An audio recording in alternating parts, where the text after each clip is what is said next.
Everybody, मेरा नाम है मोहिनी और आज मैं इस वीडियो में अनबॉक्स करने वाली हूँ 2025 के सबसे पावरफुल और सबसे महंगे स्मार्टफोन को। शायद आप इस बात से समझ भी गए होंगे कि मैं किस फ़ोन की बात कर रही हूँ। नहीं समझे हैं तो मैं आपको बताती हूँ कि मेरे पास आ गया है सैमसंग गैलेक्सी S25 अल्ट्रा, जो कि सैमसंग का सबसे फ्लैगशिप और पावरफुल फ़ोन होता है।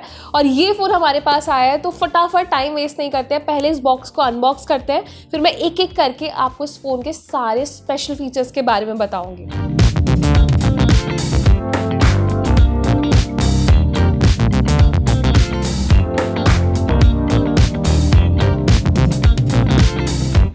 फाइनली हमने अनबॉक्स कर लिया S25 अल्ट्रा को। तो जैसे आपने देखा बॉक्स के अंदर ना कंपनी ने हमेशा की तरह बहुत ज़्यादा कुछ नहीं दिया है। आपको एक चार्जिंग केबल मिलती है, कुछ मैनुअल्स मिल जाती है और एक सिम इजेक्टर टूल। लेकिन इस बार जो ये प्रोडक्ट निकला है ना इस बॉक्स के अंदर से, इसने मुझे अमेज कर दिया है। जैसे कि सैमसंग पूरे टाइम क्लेम कर रहा था कि भाई इस बार का जो अल्ट्रा है ना वो कम्प्लीटली चेंज्ड होगा, और जो एक्सपेक्टेशंस थी ना यूज़र्स की और जो मेरी एक्सपेक्टेशंस थी उस हिसाब से सैमसंग ने बहुत अच्छे से इस बार अल्ट्रा वेरिएंट को डिज़ाइन किया है। सो फर्स्ट ना पहली बार जब मैंने अल्ट्रा को होल्ड किया ना मुझे यकीन ही नहीं हुआ कि ये अल्ट्रा वेरिएंट है। S24 अल्ट्रा के मुकाबले इस बार फ़ोन देखने में कम्प्लीटली चेंज्ड है और इतने सालों से सैमसंग यूज़र्स यही डिमांड कर रहे थे, विश कर रहे थे कि यार डिज़ाइन में कुछ तो चेंजेस होने चाहिए। अब सबसे बड़ा और प्लस फैक्टर इस फ़ोन का कि इस बार के अल्ट्रा को बहुत ज़्यादा लाइट वेट बनाया गया है, और जैसे कि वेबसाइट पे भी मेंशन्ड है सैमसंग के, इस फ़ोन का वेट इस बार कम करके किया गया है 218 ग्राम्स, जो कि लास्ट वेरिएंट के मुकाबले इसको बहुत ज़्यादा लाइट वेट बनाता है। इवन मैंने हाथ में होल्ड किया हुआ ना, मुझे बिल्कुल फील नहीं हो रहा है कि ये अल्ट्रा वेरिएंट है। तो लास्ट ईयर वाला अल्ट्रा भी हमारे पास आया था, हमने जब यूज़ किया उस फ़ोन में एक प्रॉब्लम थी कि एक्चुअली में वो बहुत ज़्यादा हैवी वेट था, तो वो प्रॉब्लम तो आपकी सॉल्व हो चुकी है। अब आप सोचेंगे डिज़ाइन में क्या चेंजेस किए गए, तो डिज़ाइन में जो छोटे छोटे चेंज किए गए ना उसे एक कम्प्लीटली न्यू लुक देते हैं। सबसे पहले इसके जो एजेस हैं, एजेस पहले शार्प आते थे अल्ट्रा में, इस बार इन्हें राउंड एजेस में डिज़ाइन किया गया और बहुत स्मूथ एजेस हैं। बेस्ट पार्ट कि इसके जो साइड्स हैं वो फ्लैट साइड्स हैं, और 2024 में स्टडी की गई कि भाई यूज़र्स ना पहले इस तरीके के फ़ोन्स डिमांड करते थे जिसमें आपको थोड़े सर्कुलर एजेस मिले, लेकिन फ्लैट एजेस का जो फील होता है ना, जो ग्रिप होती है वो ज़्यादा बेटर होती है, और वो इस बार के अल्ट्रा में मैं फील कर पा रही हूँ। इन हैंड फील बहुत क्लासी है, बहुत प्रीमियम है।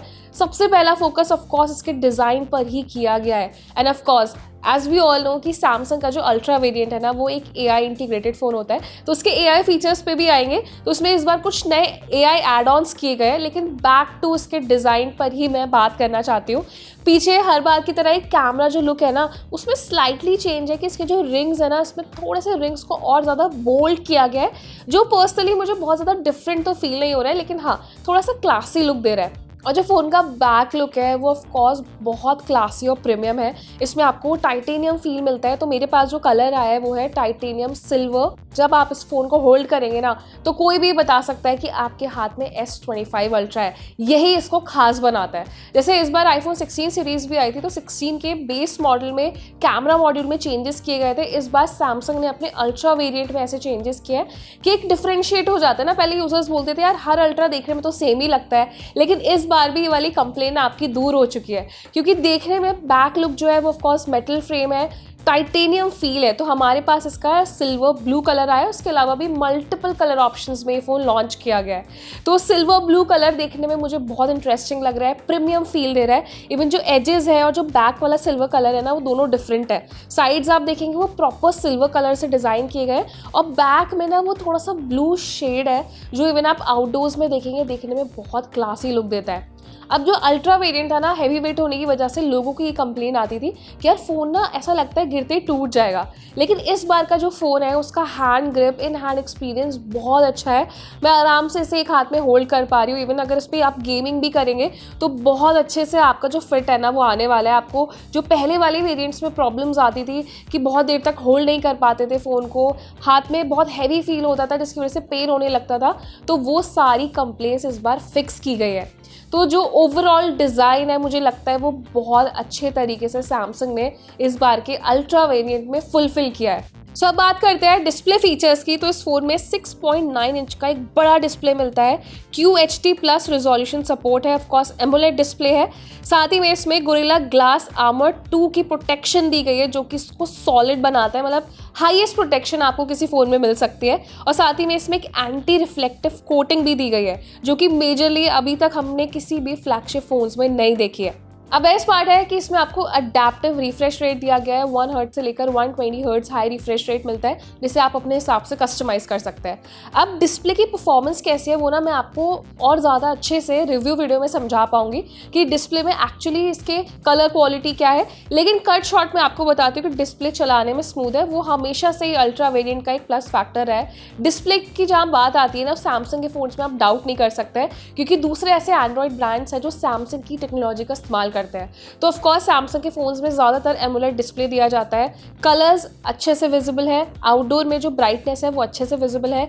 अब डिस्प्ले में एक प्लस फैक्टर जो मुझे लगा है कि ऑफ कोर्स जो अल्ट्रा वेरिएंट है ना उसका जो बेजल लुक होता है वो बहुत क्लासी होता है। जैसे आपने कुछ फोन्स में देखा होगा कि बेजल्स ना इक्वल नहीं होते हैं, लेकिन सैमसंग अल्ट्रा में आपको इक्वल बेजल्स दिए और बहुत थिन बेजल्स दिए गए, ना के बराबर है। थोड़ा सा आपको विजिबल होंगे ऑफ कोर्स एक ब्लैक बाउंड्री की तरह, लेकिन जो ओवरऑल डिस्प्ले एक्सपीरियंस है वो बेटर हुआ क्योंकि जब एजेस कर्व किए गए, स्मूथ किए गए ना, उससे आपका जो डिस्प्ले का एक्सपीरियंस है ना वो भी एकदम चेंज हो जाता है। पर मुझे लगता है उस केस में शायद बहुत से लोगों को जो पुराना अल्ट्रा वेरिएंट है उसका डिस्प्ले परफॉर्मेंस ज़्यादा बेटर लगेगी, लेकिन मुझे पर्सनली इसका जो करंट डिस्प्ले है वो ज़्यादा अच्छा लग रहा है, मजबूत लग रहा है, ड्यूरेबल भी लग रहा है। सो डिस्प्ले के बाद ऑफ कोर्स बात करते हैं इस फ़ोन की परफॉर्मेंस की। तो परफॉर्मेंस वाइज ये फ़ोन परफेक्ट है क्योंकि इसमें क्वालकॉम स्नैपड्रैगन 8 एलीट चिपसेट मिलता है। तो ये चिपसेट ना सैमसंग S25 अल्ट्रा से पहले और भी वेरिएंट्स में देखा जा चुका है। OnePlus 13 में हमने देखा, iQOO 13 में सेम प्रोसेसर दिया गया था।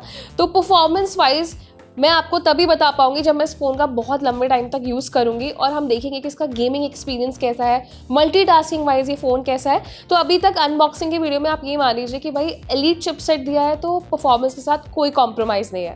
अब बात कर लेते हैं इसके AI फीचर्स की। तो आपने एक्सपेक्ट तो ही किया होगा कि भाई इस बार के फ़ोन में इंटरनल फीचर्स क्या नए हैं। तो आपको याद होगा सैमसंग ने गूगल के साथ मिलकर एक circle to search feature launch किया था, तो उसी फीचर को रिफाइन किया गया है, उसको नाम दिया गया AI सेलेक्ट का।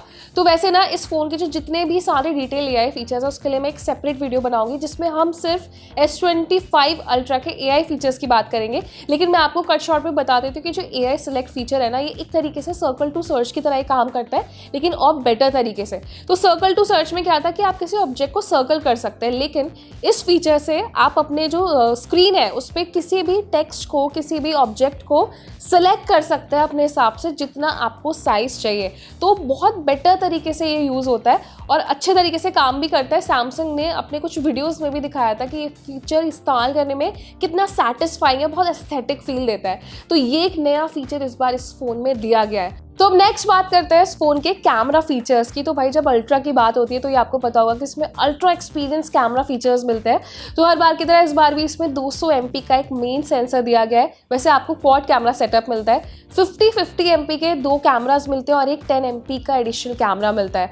तो एक कैमरा सेंसर को पिछले बार की बजाय इस बार और बेटर तरीके से डिज़ाइन किया गया है और सेल्फी में आपको 12 MP का फ्रंट कैमरा मिलता है। तो कैमरा परफॉर्मेंस ना अभी हमने बहुत ज़्यादा यूज़ नहीं करी है, पर मैंने आउटडोर में आपको यूज़ करके दिखाया कि कैमरा क्वालिटी कैसी है। सो ऑफकोर्स मुझे लगता है कि इस बार के कैमरा में बहुत ज़्यादा मेजर अपग्रेड्स नहीं है, लेकिन छोटे छोटे अपग्रेड्स किए गए जो कि इस कैमरा को काफ़ी फाइन कर देते हैं। एंड ऑफकोर्स कैमरा और फोटोग्राफी एक्सपीरियंस को बेटर बनाने के लिए कुछ नए AI एड ऑन्स है जो मैं आपको रिव्यू वीडियो में अच्छे से एक्सप्लेन कर पाऊंगी। अब नेक्स्ट आता है इस फ़ोन की बैटरी। तो बैटरी में भी इस बार कोई चेंजेस नहीं है, इसमें आपको 5000 mAh की बैटरी मिलती है। ऑफकोर्स हम बैटरी को भी ट्राई करेंगे, देखेंगे इस फ़ोन की बैटरी कैपेसिटी कैसी है और दूसरे वीडियो में अच्छे से आपको बताएंगे कि बैटरी परफॉर्मेंस कैसी है इस फ़ोन की। तो ये सारे ओवरऑल फीचर्स हैं जो आपको S25 अल्ट्रा में मिल जाते हैं। Android 15 बेस्ड है, सैमसंग के लेटेस्ट यूज़र इंटरफेस के साथ ही फ़ोन आता है।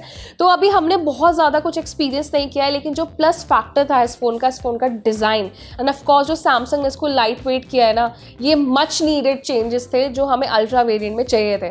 सो हमारे पास इसका बेस वेरिएंट है जिसमें आपको 12 GB रैम 256 GB स्टोरेज मिलता है। उसका स्टार्टिंग प्राइस है इंडिया में 1,29,999 रुपीज़। हालांकि जो उसका हाई एंड वेरिएंट है ना वो 1,60,000 65,000 तक जाता है। तो मुझे लगता है कि अगर आप इस साल एक अल्ट्रा वेरिएंट खरीदने की प्लानिंग कर रहे हैं और आपको हमेशा से कंप्लेन रहती थी कि यार अल्ट्रा बहुत ज़्यादा हैवी वेट है, तो ये प्रॉब्लम आपकी फिक्स हो चुकी है। तो हमें कमेंट सेक्शन में बताइए कि इस बार का सैमसंग का सबसे महंगा फ्लैगशिप फ़ोन आपको कैसा लगा है। क्या जो आपके एक्सपेक्टेशंस थे उस एक्सपेक्टेशन के हिसाब से इस फ़ोन को तैयार किया गया है या नहीं। तो अपना ओपिनियन हमें कॉमेंट सेक्शन में ज़रूर दें। सभी अल्ट्रा लवर्स के साथ ही वीडियो शेयर करें, इसे लाइक करें और ऐसे ही टेक रिलेटेड इंटरेस्टिंग वीडियोज़ के लिए हमारे चैनल को सब्सक्राइब भी करें।